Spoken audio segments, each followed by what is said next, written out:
देख रहे हैं बाउंडर इंडिया टीवी। इस समय हमारे साथ में है दीपक, जो कि कोला माजीवाड़ा के कांग्रेस के उपाध्यक्ष हैं और इन्होंने जनसभा कार्यालय भी खोला है लोगों की सेवा करने के लिए, और ये समाज सेवक भी हैं, लोगों की हमेशा सेवा करते चले आ रहे हैं। जिस प्रकार से कल मुजफ्फर हुसैन ने कहा था कि आने वाले मनपा चुनाव में मनपा में कांग्रेस का झंडा लहराएगा, उसी प्रकार अगर देखा जाए तो कांग्रेस के धीरे धीरे ऑफिस हर एक जगह खुल रहे हैं। इसी प्रकार गोरदेव के पास दीपक जी ने अपना एक यहाँ पे जनसंपर्क कार्यालय खोला है। चलिए इनसे बात करते हैं वाले मनपा चुनाव की किस तरह से ये तैयारियां कर रहे हैं और कांग्रेस को किस तरह से मजबूत करेंगे। नमस्कार। देखिए, कांग्रेस मतलब आम जनता है। जहाँ पर जनता है वहाँ उनकी सेवा के लिए हमेशा कांग्रेस रही है, चाहे वो सत्ता में हो या ना हो। लेकिन जन सेवा का कार्य आपने देखा रहेगा कि कोविड काल से लेकर अब तक या पिछले जितने भी सालों के आप इतिहास देखेंगे, जनता के लिए हमेशा कांग्रेस मौजूद रही है।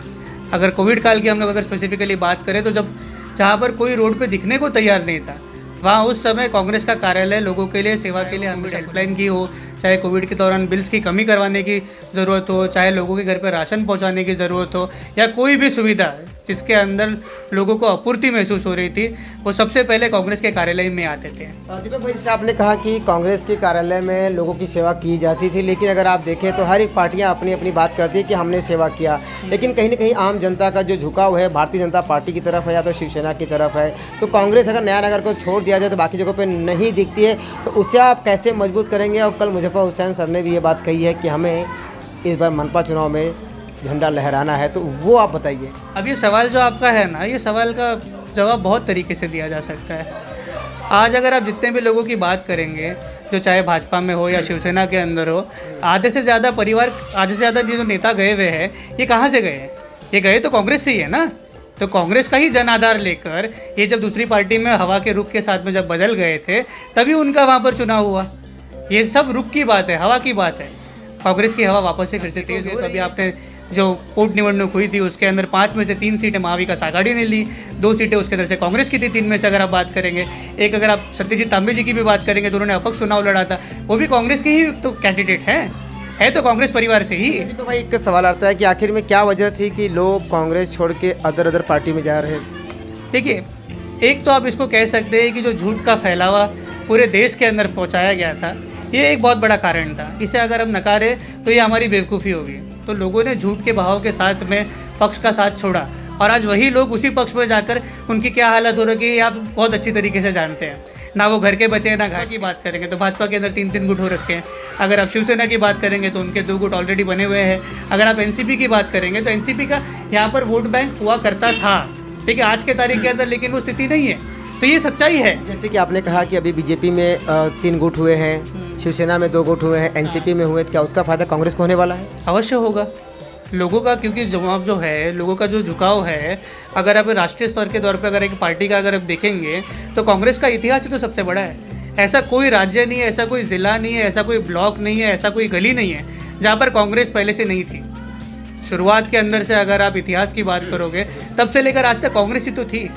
जितने भी लोग विरोध करके आज अगर सत्ता में आए हैं, तो इनको विरोध किसका करना पड़ा था? कांग्रेस का। तो कांग्रेस नहीं होती गली गली के अंदर तो इनके आधे से ज़्यादा उम्मीदवार ही नहीं होते थे।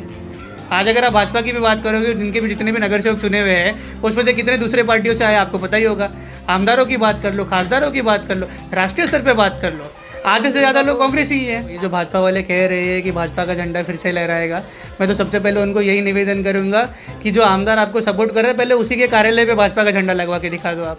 फिर पूरे शहर में भाजपा के झंडा लगाने की आंदोलन किए है, चाहे वो नगर पालिका में हो रही धांधली के बारे में हो, चाहे एसटीपी प्लांट का विषय हो, चाहे महिला बाल कल्याण का विषय हो। जितने भी विषय जो आज तक नगर पालिका के अंदर उठाए गए हैं, वो सिवाय कांग्रेस के और किसने उठाए हैं?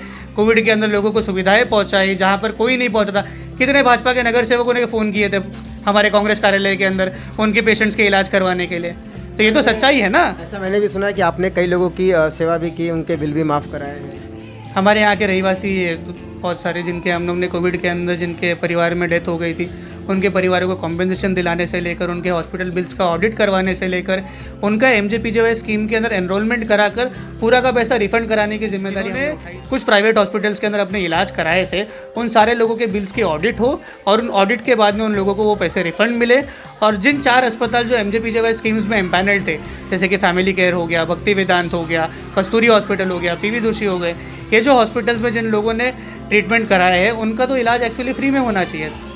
महात्मा ज्योतिबा फुले जन आरोग्य योजना के तहत उन सभी पेशेंट्स का इलाज फ्री होना चाहिए था, जो इन हॉस्पिटलों ने नहीं करवाया।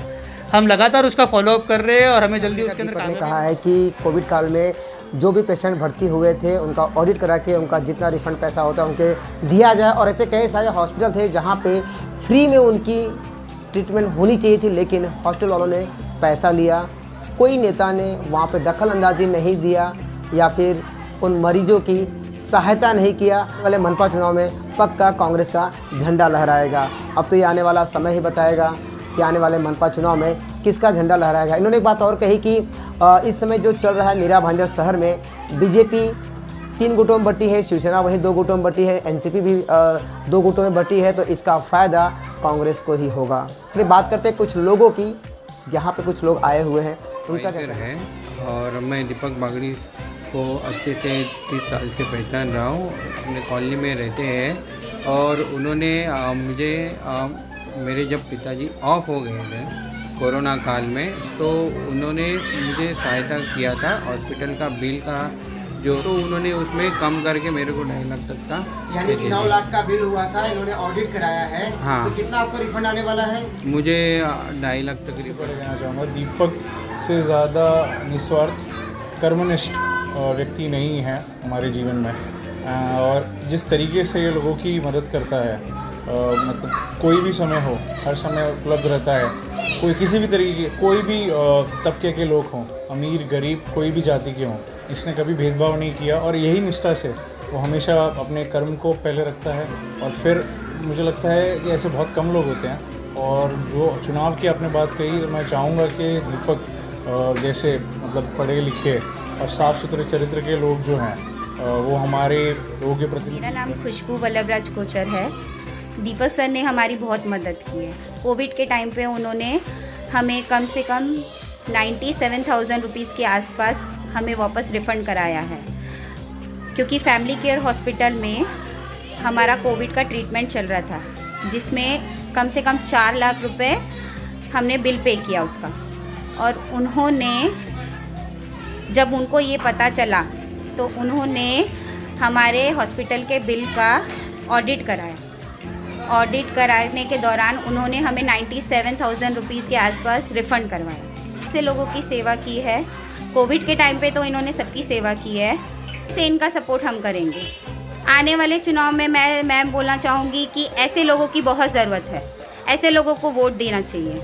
कॉलोनी में फ्री मेडिकल कैंप कराया, जिसमें eye testing, dental checkup, full body checkup हुआ, जिसमें लोगों को सहयोग मिला इनकी तरफ से, लोगों की सेवा की। दीपक बागड़ी यहाँ के अच्छे जाने माने कार्यकर्ता है और लादरस पार्क के वो अच्छे हमारे कार्यकर्ता है, जिन्होंने यहाँ अभी ये संडे को ब्लड कैंप, हेल्थ चेकअप, बहुत अच्छा एक प्रोग्राम धमनी फाउंडेशन की वजह से तरफ से उन्होंने लिया था।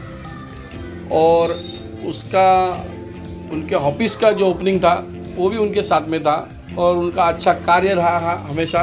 और इस लादरस पार्क के लिए उन्होंने बहुत बड़ा योगदान दिया है ब्लड कैंप लगा के, और हमेशा ऐसा कार्यक्रम उनके हाथ से आगे भी होना चाहिए। अपार्टमेंट में रहता हूँ, शिव कुमार मेरा नाम है और इनको मैं काफ़ी दिन से जानता हूँ।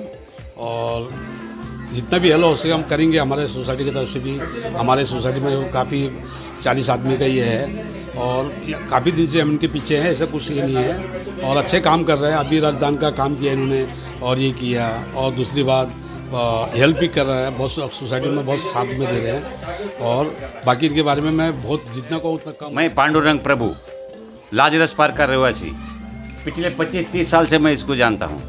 हाँ, अपने लोगों के लिए अच्छा काम कर रहा है और आगे भी ऐसे करते रहे, यही मेरा आशीर्वाद उसके लिए रहेगा। और जो भी उन्होंने मांगा वो हम देंगे।